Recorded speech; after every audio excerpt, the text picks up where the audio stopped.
নমস্কার বন্ধুরা, সোমনাথ দাস ইউটিউব চ্যানেলে আপনাদের সকলকে স্বাগত। আজ আমরা এমন এক মহান জ্ঞানের গভীরে প্রবেশ করব যা আপনার জীবনকে বদলে দিতে পারে। যদি আপনি কোনো দুশ্চিন্তায় থাকেন, যদি আপনার হৃদয় ভেঙে গিয়ে থাকে, যদি আপনি জীবনে আনন্দ খুঁজে না পান, অথবা যদি আপনি সফল হতে চান, তবে শ্রীমদ্ ভগবদ্ গীতার জ্ঞান আপনাকে সঠিক পথ দেখাবে। এই জ্ঞান আপনাকে জীবনের প্রতিটি যুদ্ধে জয়ী হতে শেখাবে এবং সাফল্যের নতুন দিগন্ত খুলে দেবে। যখন আপনার মনে হবে এই পৃথিবী স্বার্থপর এবং কেউ আপনার পাশে নেই, তখন গীতার শিক্ষা আপনাকে সাহস যোগাবে এবং পথ দেখাবে। একটা কথা নিশ্চিত, যে ব্যক্তি গীতার গভীর তত্ত্বকে বুঝতে পারে সে জীবনের সব সমস্যাকে সহজেই সমাধান করতে পারে। আজ আমরা শ্রীমদ্ভগবদ্গীতার 15টি অসাধারণ শিক্ষা নিয়ে আলোচনা করব। নিশ্চিতভাবে বলা যায়, যে ব্যক্তি এই 15টি উপদেশ মনোযোগ দিয়ে শেষ পর্যন্ত শুনবেন, তিনি জীবনের সব কষ্ট, দুঃখ এবং যন্ত্রণা থেকে মুক্তি পাবেন এবং যা কিছু তিনি চান তা সহজেই অর্জন করতে পারবেন। 1. যা কিছু ঘটে তা ভালোর জন্যই ঘটে। গীতার প্রথম এবং সবচেয়ে গুরুত্বপূর্ণ শিক্ষা হল, যা কিছু ঘটে তা মঙ্গলের জন্যই ঘটে। যা ঘটছে তা মঙ্গলের জন্যই ঘটছে, আর যা ঘটবে তাও মঙ্গলের জন্যই ঘটবে। এই কথাটি শুনতে সহজ মনে হলেও এর গভীরতা উপলব্ধি করা খুব কঠিন। যখন আমাদের জীবনে কোনো ভুল হয়, অন্যায় হয় বা দুঃখ আসে, তখন আমাদের মনে হয় সবকিছুই ভুল, জীবনটা অর্থহীন মনে হয়। তখন প্রতিটি মানুষকে স্বার্থপর এবং মিথ্যাবাদী মনে হয় শুধু আমাদের সঙ্গেই খারাপ হয়। কিন্তু গীতার এই উপদেশটি আসলে একটি পরম সত্য। সত্যিটা হল, যখন কোনো ব্যক্তি আমাদের জীবনে আসে, সে আমাদের আরও বেশি যোগ্য এবং শক্তিশালী করে তোলে। আর যখন কোনো আপনজন আমাদের আঘাত করে, সেই আঘাত আমাদের চোখ খুলে দেয়। আমরা বুঝতে পারি, যাকে আমরা এত ভালোবাসতাম তার কাছে আমাদের কোনো মূল্যই ছিল না। যেমন একজন মা তার অসুস্থ সন্তানকে তেতো ওষুধ খাওয়ায়। সেই ওষুধ শিশুর ভালো লাগে না, কিন্তু সেটাই তাকে সুস্থ করে। আমাদের জীবনেও যখন কষ্ট আসে, তখন আমরা মানুষের সত্যিকারের রূপ চিনতে পারি। কারণ মানুষ ততক্ষণই আপনার সঙ্গে ভালো ব্যবহার করবে যতক্ষণ তাদের আপনাকে প্রয়োজন। যখন তাদের স্বার্থ ফুরিয়ে যায়, তখনই তাদের আসল চেহারা প্রকাশ পায়, যা আমাদের গভীর আঘাত দেয়।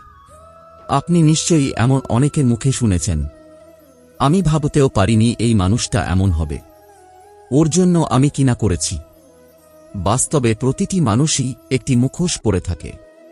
আপনি তার আসল রূপ কখনোই চিনতে পারবেন না যতক্ষণ না সে আপনাকে আঘাত করে। এই কারণেই বলা হয়, যদি কেউ আপনাকে আঘাত করে, সেটাও আপনার ভালোর জন্যই হয়। কারণ সেই আঘাতের ফলে আপনি জীবন যুদ্ধে লড়তে এবং সামনে এগিয়ে যেতে শেখেন। যারা জীবনে আরাম আয়েশে অভ্যস্ত, সামান্য কষ্টেই তারা ভেঙে পড়ে। কিন্তু যে ব্যক্তি দুঃখ কষ্টের সঙ্গে লড়াই করে বড় হয়েছে, সে জীবনের ছোটখাটো সমস্যাকে কিছুই মনে করে না। আর যে মানুষ কখনো আঘাত পায়নি, সে কখনোই মহান হতে পারে না বা বড় সফলতা অর্জন করতে পারে না। তাই যখন জীবনে কষ্ট বা খারাপ সময় আসে, তখন মনে রাখবেন, ঈশ্বর আপনার জন্য কিছু ভালো পরিকল্পনা করেছেন। আপনি জীবনের কোনো বড় গন্তব্যের দিকে এগিয়ে চলেছেন। বারবার ক্ষমা করা নিজের জীবনকে ধ্বংস করে দিতে পারে। শ্রীমদ্ভগবদ্গীতার দ্বিতীয় শিক্ষা হল, কাউকে বারবার ক্ষমা করা আপনার জীবনকে ধ্বংস করে দিতে পারে। কৌরব ও পাণ্ডবদের মধ্যে যে মহাভারতের যুদ্ধ হয়েছিল, তার মূল কারণ ছিল দুর্যোধনের বারবার করা অন্যায় এবং যুধিষ্ঠিরের বারবার তাকে ক্ষমা করে দেওয়া। দুর্যোধন বহুবার পাণ্ডবদের ধ্বংস করার চেষ্টা করেছিল, কিন্তু যুধিষ্ঠির প্রতিবারই তাকে ক্ষমা করতেন। যদি আপনি জীবনে এই একই ভুল করেন, তাহলে আপনার ফল ভয়াবহ হতে পারে। যদি আপনি কারোর বড় ভুলগুলো নিঃস্বার্থভাবে ক্ষমা করে দেন, তবে সেই মানুষটা আপনাকে আঘাত করাকে নিজের অধিকার মনে করে। যদি আপনি এই আশায় কাউকে ক্ষমা করেন যে সে হয়তো একদিন বদলে যাবে বা নিজের ভুল বুঝতে পারবে, তবে সেই ক্ষমা তাকে আরও বেশি অবাধ্য করে তোলে। জীবনে এমন অনেক ভুল থাকে যেগুলোর কোনো ক্ষমা হয় না। কেউ যদি আপনার বিশ্বাস ভেঙে দেয়, আপনার বুকে গভীর ক্ষত তৈরি করে, তবে সেই কাজের জন্য ক্ষমা বলে কিছু হয় না। যদি আপনি সেই সব অপরাধের জন্য কাউকে ক্ষমা করে দেন, তবে একদিন সেই ক্ষমাই আপনার জীবনে সবচেয়ে বড় ক্ষতির কারণ হয়ে উঠবে। 3. মিথ্যাবাদী ও দুষ্ট মানুষ। মিথ্যাবাদী ও দুষ্ট মানুষের কাছে নিজের ভালোত্ব প্রমাণ করবেন না। গীতার তৃতীয় উপদেশ হল, মিথ্যাবাদী ও দুষ্ট মানুষের সামনে নিজের ভালোত্ব প্রমাণ করার কোনো প্রয়োজন নেই। এই পৃথিবীতে ভালো মানুষদেরই বারবার পরীক্ষা দিতে হয় এবং বেশি কষ্ট সহ্য করতে হয়, কারণ তারা বারবার আপনার ভালো তত্ত্বের প্রমাণ চায়। যখন দুর্যোধন ও শকুনি পাণ্ডবদের সঙ্গে পাশা খেলছিল, তখন যুধিষ্ঠির চুপচাপ বসেছিলেন। তিনি এক এক করে তার 5 ভাই, এমনকি তাদের স্ত্রী দ্রৌপদীকে বাজি ধরেছিলেন। তারপর যখন দুর্যোধন ভরা সভায় দ্রৌপদীর বস্ত্রহরণ করতে চাইল, পাণ্ডবেরা তখন চুপচাপ ছিলেন। তারা ভাবছিলেন তারা ধর্মের পথে আছেন। কিন্তু যারা ছলনা ও চক্রান্তের মাধ্যমে জীবন চালায়, তাদের সামনে নিজের ভালোত্ব প্রমাণ করার কোনো প্রয়োজন নেই। সত্য কথা তখনই পূর্ণ হয় যখন তা থেকে কারোর কল্যাণ হয়, আর মিথ্যা তখন পাপ হয় যখন তা থেকে কারোর ক্ষতি হয়। তাই যে ব্যক্তি আপনার সঙ্গে ভুল করে, প্রতারণা করে বা আপনার ক্ষতি করে, তার সামনে নিজের ভালোত্ব প্রমাণ করতে যাবেন না। একজন দুষ্ট লোক সবসময় আপনার ক্ষতি করতে চায়। গীতার চতুর্থ উপদেশ হল, একজন দুষ্ট লোকের সঙ্গে আপনি যতই ভালো ব্যবহার করুন না কেন, সে সব সময় আপনার ক্ষতি করবে। যেমন একটি বিষবৃক্ষ তার প্রকৃতি পরিবর্তন করতে পারে না।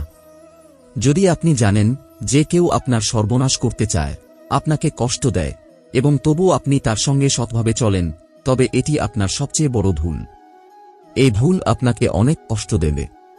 তার সঙ্গে না ভালোভাবে থাকুন, না খারাপভাবে, শুধু তার থেকে দূরে থাকুন। যদি আপনি তার সঙ্গে ভালো ব্যবহার করতেই থাকেন, তবে তার ফলাফল কেবল যন্ত্রণা হবে। 5. সারা জীবন সহ্য করলে পৃথিবী আপনাকে পিষে দেবে। শ্রীমদ্ভগবদ্গীতার 5ম উপদেশ হল, যদি আপনি সারা জীবন শুধু সহ্য করে যান, তাহলে এই পৃথিবী একদিন আপনাকে পুরোপুরি গুঁড়িয়ে দেবে। এই দুনিয়ায় যারা সহ্য করে, তাদের বুদ্ধিমান নয়, বরং বোকা বা কাপুরুষ মনে করা হয়। যে নিজের জন্য আওয়াজ তোলে না, নিজের অধিকার রক্ষা করে না, অন্যায়ের বিরুদ্ধে দাঁড়ায় না, তাকে এই পৃথিবী পিষে দেয়। যদি আপনি মনে করেন যে চুপ করে সহ্য করলেই সবাই আপনাকে ভালো বলবে, তাহলে আপনি ভুল ভাবছেন। সময় বদলেছে, মানুষ বদলে গেছে। এখন যারা বেশি সহ্য করে, তাদের ওপর আরও বেশি অত্যাচার করা হয়। তাই যেখানে আপনার সঙ্গে অন্যায় হচ্ছে, সেখানে চুপ না থেকে প্রতিবাদ করাই সবচেয়ে জরুরি। দুঃখকে ভয় পেতে শেখা উচিত নয়, কারণ সুখ এবং দুঃখ মানুষের জীবনে ঋতুর মতো আসে। কেউ এর থেকে পালাতে পারে না। দুঃখ আসবে আবার চলেও যাবে। যেমন সুখ স্থায়ী নয়, সবই পরিবর্তনশীল। এই পৃথিবীতে কেউই চিরকাল থাকে না। দুঃখের সময় ভেঙে পড়ার চেয়ে সেই জ্ঞান গ্রহণ করুন যে জীবনে কিছুই চিরস্থায়ী নয়। সবকিছুকেই একটি পরিবর্তনের অংশ হিসেবে গ্রহণ করুন। যেটা এসেছে সেটা একদিন চলে যাবেই। দুঃখে ভেঙে পড়ার চেয়ে খুশি হয়ে জীবন কাটানো শ্রেয়। 7. ভালো মানুষের সঙ্গ আপনার পতন ডেকে আনে। শ্রীমদ্ভগবদ্গীতার 7ম উপদেশ এই যে, একজন ভালো মানুষ যদি খারাপ মানুষের সঙ্গে সম্পর্ক রাখে, তবে একদিন তারও পতন হবে। মহাভারতের কর্ণ পাণ্ডবদের বড় ভাই ছিলেন। তিনি দাতা ছিলেন, ধর্মকে জানতেন এবং সত্যকে বুঝতেন। তবুও তিনি দুর্যোধনের বন্ধু হয়েছিলেন, আর সেই খারাপ সঙ্গের কারণেই তার সর্বনাশ হয়। ঠিক তেমনি একজন ভালো মানুষ যদি খারাপ মানুষের সঙ্গে জড়িয়ে পড়ে, তবে সে যতই ভালো হোক না কেন, সে তাদের পাপের ফলও ভোগ করে এবং তার জীবনও ধ্বংস হয়ে যায়। 8. ভালোবাসা ও সম্মান কেবল তাদেরকেই দিন যারা এর মূল্য বোঝে।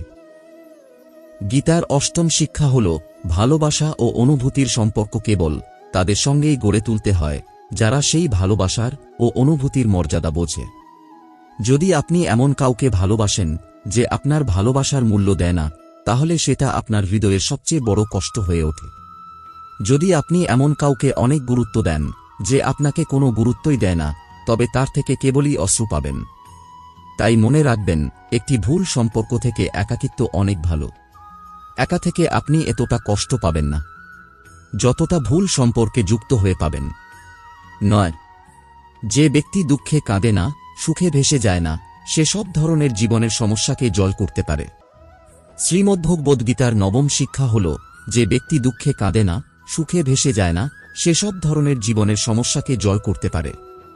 ভগবান শ্রীকৃষ্ণ অর্জুনকে বলেছিলেন, যে ব্যক্তি শত্রু, মিত্র, অপমান, সম্মান, শীত, উষ্ণতা, সুখ দুঃখের মধ্যে কখনো টলে না, সেই সত্যিকারের মানুষ। এমন মানুষই আমার সবচেয়ে প্রিয়, কারণ তাদের মন স্থির থাকে। তারা সময়কে বুঝে নেয়, সমাধান খোঁজে এবং জীবনে এগিয়ে চলে। তাই শ্রীকৃষ্ণ বলেন, সংযম শেখো এবং মনকে স্থির রাখো। 10. আপনার কর্তব্য আর কর্মকে সঠিকভাবে চিনে নিন। গীতার 10ম উপদেশ হল, যে ব্যক্তি তার কর্তব্য ও কর্মকে জ্ঞান ও বুদ্ধির সঙ্গে পালন করে না, তার জীবনে কেবল দুঃখ আর ব্যর্থতা আসে। যখন অর্জুন যুদ্ধ করতে চাননি, তখন কৃষ্ণ তাকে বলেছিলেন যে এটি তার ধর্ম নয়। অর্জুন একজন ক্ষত্রিয়, তার কাজ হল ধর্মরক্ষার জন্য যুদ্ধ করা। আমাদেরও জানতে হবে আমাদের কর্তব্য কি। পৃথিবীর সবাই যা করছে তা হয়তো আপনার জন্য সঠিক নয়, কারণ প্রতিটি মানুষের লক্ষ্য আলাদা এবং পথও আলাদা। তাই জীবনে যে কোনো কাজ করার আগে সেই কর্মকে ভালোভাবে বুঝে নেওয়া অত্যন্ত প্রয়োজন। ভালোবাসার সঙ্গে নিবেদনই ঈশ্বরকে খুশি করে। শ্রীমদ্ভগবদ্গীতার 11 উপদেশ হল, প্রেম ও ভালোবাসার সঙ্গে করা যে কোনো নিবেদনই ঈশ্বরের কাছে পৌঁছায়। শ্রীকৃষ্ণ বলেন, যদি কেউ আমাকে আন্তরিকতার সঙ্গে ফুল, ফল, জল বা কেবল একটি নমস্কার নিবেদন করে, তাহলে সেই নিবেদন আমার কাছে পৌঁছে যায়। কিন্তু যদি কেউ সোনার থালায় শত রত্ন নিবেদন করে অথচ তার মধ্যে প্রেম না থাকে, তাহলে সেই নিবেদন আমাকে মোটেই প্রীত করে না। যদি মনে ভক্তি না থাকে, তাহলে মন্দিরও কেবল একটি দোকানে পরিণত হয়। আর যদি মনে প্রেম থাকে, তাহলে দোকানও মন্দিরের রূপ নেই। 12. যারা ঈশ্বরে বিশ্বাস রাখে, ঈশ্বর তাদের রক্ষা করেন। গীতার 12 উপদেশ এই, যারা আমার ওপর বিশ্বাস রাখে, তাদের জীবনে যত কঠিন সময়ই আসুক না কেন, আমি কোনো না কোনো রূপে এসে আমি তাদের রক্ষা করি। মহাভারতের যুদ্ধে যখন ভীষ্ম পিতামহ প্রতিজ্ঞা করলেন যে তিনি পরের দিন অর্জুনকে হত্যা করবেন, তখন অর্জুন নির্দ্বিধায় ঘুমিয়েছিলেন। যখন শ্রীকৃষ্ণ তাকে জাগিয়ে জিজ্ঞেস করলেন যে তুমি এত আরামে ঘুমাচ্ছ কেন, অর্জুন হেসে উত্তর দিলেন, যার জন্য আপনি নিজে এত চিন্তিত হয়ে ঘুরছেন, সে যদি নিজে নিজের চিন্তায় ভেঙে পড়ে, তাহলে সে তো নির্বোধ। শেষ পর্যন্ত তাই হয়েছিল। ভীষ্ম পরাজিত হয়েছিলেন এবং অর্জুন জয়ী হয়েছিলেন, কারণ তিনি জানতেন স্বয়ং শ্রীকৃষ্ণ তার সঙ্গে আছেন। 13. শ্রীমদ্ভগবদ্গীতার 13 উপদেশ হল, একজন জ্ঞানহীন রাগী মানুষ গোটা পরিবার, সমস্ত সম্পর্ক এবং এমনকি একটি গোটা দেশও ধ্বংস করে দিতে পারে। কারণ একজন অহংকারী মানুষ কেবল তার অহংকার পূরণ ছাড়া সে কারো কথা শুনতে চায় না, কারো ভালো বোঝে না। নিজের জেদের জন্য সে একের পর এক সব সম্পর্ক নষ্ট করে দেয়। যে সম্পর্কে অহংকার আর রাগ এসে পড়ে, তা একদিন না একদিন ভেঙে যায়। আর যে সম্পর্কে প্রেম থাকে, তা কখনো ভাঙে না। 14. পরমাত্মা ছাড়া কেউ সত্যিকারের আপন নয়। গীতার 14 উপদেশ এই, যে এই দুনিয়ার পরমাত্মা ছাড়া কাউকে সত্যিকারের নিজের মনে করবেন না। যখন দুনিয়ার সব দরজা বন্ধ হয়ে যায়, তখন ঈশ্বরের দরজা সব সময় খোলা থাকে। জীবনে দুঃখ আসে, যখন বড় বিপদ আসে, তখন দুনিয়া আমাদের ছেড়ে চলে যায়। কিন্তু হাজারো কষ্ট থাকলেও সেই ঈশ্বর আমাদের কখনো ছেড়ে যান না। 15. যেমন কর্ম তেমন ফল। শ্রীমদ্ভগবদ্গীতার 15 উপদেশ হল, যে যেমন কর্ম করে সে তেমনই ফল পায়। হতে পারে কোনো দুষ্ট চরিত্রের মানুষ কিছুদিন সুখে থাকে, কিন্তু একদিন না একদিন তাকে তার খারাপ কাজের ফল ভোগ করতেই হবে। যারা অন্যকে কাঁদিয়ে, কষ্ট দিয়ে বা আঘাত দিয়ে নিজে খুশি হয়, বিশ্বাস রাখুন একদিন তাদেরও অনেক কাঁদতে হবে।